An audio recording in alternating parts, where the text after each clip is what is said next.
సంక్షేమ పథకాలను నేరుగా ప్రజల చెంతకు చేర్చడమే కూటమి ప్రభుత్వ ప్రధాన లక్ష్యమని, లబ్ధిదారులకు ఎక్కడా ఇబ్బందులు కలగకుండా యంత్రాంగం సమర్థవంతంగా పనిచేస్తుందని గిద్దలూరు శాసనసభ్యులు ముత్తుముల అశోక్ రెడ్డి పేర్కొన్నారు. మార్కాపురం జిల్లా కొమరోలు మండల పరిధిలోని దద్దవాడ గ్రామంలో ఎన్టీఆర్ భరోసా సామాజిక పింఛన్లను ఒకరోజు ముందుగానే పంపిణీ చేశారు. ఫిబ్రవరి 1వ తేదీ ఆదివారం కావడంతో ప్రభుత్వ ఆదేశాల మేరకు శనివారం పింఛన్ల పంపిణీ కార్యక్రమాన్ని నిర్వహించారు. ఈ కార్యక్రమానికి ముఖ్య అతిథిగా గిద్దలూరు ఎమ్మెల్యే ముత్తుముల అశోక్ రెడ్డి హాజరై లబ్ధిదారులకు పింఛన్ల నగదును అందజేశారు.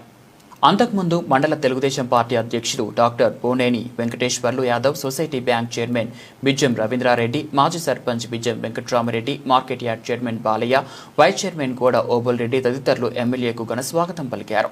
అలాగే మండల పరిధిలోని అధికారులు, తహసీల్దార్ భాగ్యలక్ష్మి, మండల అభివృద్ధి అధికారి చెన్నారావు, ఉపాధి హామీ ఏపీఓ మహాలక్ష్మి, పంచాయతీ అధికారులు, సచివాలయ ఉద్యోగులు ఆయనకు స్వాగతం తెలిపారు. ఈ సందర్భంగా ఎమ్మెల్యే అశోక్ రెడ్డి గ్రామంలోని ప్రతి ఇంటికి వెళ్లి వృద్ధులు, వితంతువులు, దివ్యాంగులకు తమ స్వహస్తాలతో సామాజిక పెన్షన్లను అందజేశారు. పండుగ వాతావరణంలో నిర్వహించిన ఈ కార్యక్రమంతో లబ్ధిదారులు హర్షం వ్యక్తం చేశారు. అదే సమయంలో దద్దవాడ పంచాయతీకి నూతనంగా మంజూరైన చెత్త సేకరణ ట్రాక్టర్ను ఎమ్మెల్యే ప్రత్యేక పూజ నిర్వహించి రిబ్బన్ కట్ చేసి ప్రారంభించారు. అనంతరం స్వయంగా ట్రాక్టర్ నడిపి అందరినీ ఉత్సాహపరిచారు. ఈ వాహనం ద్వారా గ్రామంలో పారిశుద్ధ్యం మరింత మెరుగుపడుతుందని, చెత్త సేకరణ వేగవంతమే దద్దవాడ పంచాయతీని ఆదర్శ పంచాయతీగా తీర్చిదిద్దాలని ఆయన కోరారు. ఈ కార్యక్రమంలో సర్పంచ్ రమణమ్మ, పంచాయతీ అభివృద్ధి అధికారి రమణ, సచివాలయ ఉద్యోగులు, స్థానిక ప్రజలు పెద్ద సంఖ్యలో పాల్గొన్నారు.